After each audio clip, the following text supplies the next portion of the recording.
There's a lot of mis and disinformation being pushed out there by the former president about what is available, in particular to the survivors of Helene. And first of all, it's extraordinarily irresponsible. It's about him. It's not about you. And the reality is that FEMA has so many resources that are available to folks who desperately need them. Let's bring in Axiom Strategies' Aaron Perini, Sentinel Action Fund President Jessica Anderson, and RNC National Spokeswoman Elizabeth Pipko. Welcome to all of you, and thank you. Aaron Perini, to you first. You heard Kamala Harris there. Everybody's spouting misinformation, and yet the New York Times at 5:30 this evening came out with this headline, quoting here, as major hurricane approaches Florida, FEMA faces severe staffing shortage. Fewer than 10% of the agency's disaster workers are available to respond to Hurricane Milton and other calamities. FEMA is depleted, and nobody's really lying about that fact. That's correct. And this is woeful mismanagement by the Biden-Harris administration. They knew that hurricane season was coming. They planned for hurricane season when it comes. And right now, this is twofold for us right now because Florida sent a lot of state resources up to North Carolina to help. Now Florida is facing down the barrel of another massive storm and has to try and reallocate resources back. And the federal government is standing there talking about whether or not we're working on DEI and the fact that they're going to need more money here for FEMA. Here is a radical idea. The American people want to make sure our nation is taken care of first. And when Karine Jean-Pierre just screams at Peter Doocy that it's misinformation, instead of giving the American people reassurance, you will continue to see in the vacuum of lack of information here from the White House that people are going to be upset, and they are clearly not getting the resources that they Jessica, need. what do you think about Karine Jean-Pierre saying it's misinformation? I mean, come on. This is the same press secretary that we saw talk about cheap fakes. We saw her talk and defend Biden's mental, incapacity for months. She has lied in front of the American people. And I think actually in this case, she's telling us what we want to know, which is that the Biden administration is not prioritizing Americans. They are not prioritizing the safety and security, not prioritizing getting help to these desperate needs in North Carolina, in Georgia, and Tennessee.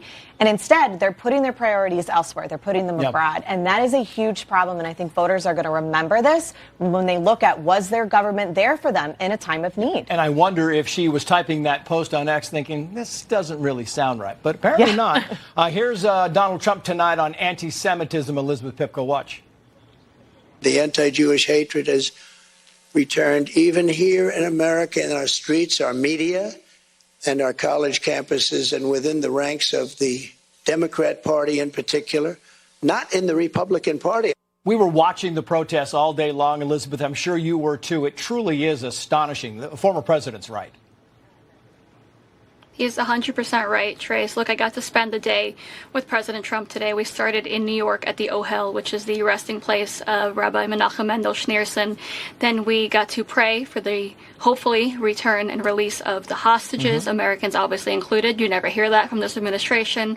And for a peaceful year for the Jewish people. For those who don't know, we just celebrated Rosh Hashanah. It was a privilege to be there with President Trump today. Then we went to Florida for this event. The clip that you just played was a small part of his speech where President Trump laid out again how obvious it is that he, unlike the current administration, understands the shared threats that we face in the United States and in Israel when it comes to terrorism and the threat that we face in the United States now, the rising threat of anti-Semitism, which has taken over the globe since October 7th. I am proud to stand with him, especially today of all days, knowing that he appreciates everything that we are telling him is going on, telling him that we are feeling as Jewish Americans, and knowing that when he gets back in that White House, he will put a stop to it. It really is amazing. It's astonishing. The word I used was right. I want to see if I can go around the horn very quickly again. The New York Post writes the following here, Aaron. Host Alex Cooper of Call Her Daddy 30 declined to press the Veep on thorny topic of her husband allegedly drunkenly hitting an ex-girlfriend, avoiding the issue altogether. And they are empowering women all the time, except in cases like this.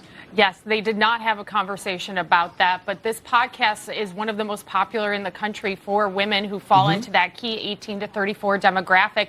And when you're talking about margins here in an election this close, Kamala Harris, even if they didn't talk about it and they wanted to ignore the other story that maybe they could have pressed on, is reaching to an audience that she needs to if she's going to move these margins to win. The Harris campaign job posting says this, Jessica. Harris for president requires all employees to be up to date on COVID-19 vaccination status as prescribed by the CDC as a condition of employment unless otherwise prohibited by applicable law. It's 2024. Yeah, the hypocrisy of the entire Harris campaign is it's killed here, Trace. No. And I think you're seeing it fall apart. They're reaching for straws. Going back to the COVID conversation, only talking about abortion when it comes to women's issues. Yeah. What about cost of living? What about education? What about parental rights? These are all issues that women ages 18 to 24 and 24 to 32 actually care about. And so these old tropes that we're seeing from the Harris administration and their potential on their campaign is all they can talk about. And Elizabeth Pipko, lastly to you, I've got 30 seconds, but, 60 Minutes at least tried to press her on how she's going to pay for her economic plan. Didn't have an answer. Does she ever have an answer, Trace? Look, No. I just hope the American people are watching, right? That's all that I can hope for. Every single time Donald Trump goes out there for a press conference or a rally or an interview, he gives the American people what they want, and that's answers to their questions. She does the exact opposite, not only in the White House every single day, but also when she has to face the people of this country and give them the only thing they're looking for right now, which is some kind of hope for the future. She can't give it to them, and they know it. Elizabeth Pipko, Aaron Perini, Jessica, thank you all for coming on. It's so nice to see you guys all in person. It really Great is to have wonderful. you in D.C.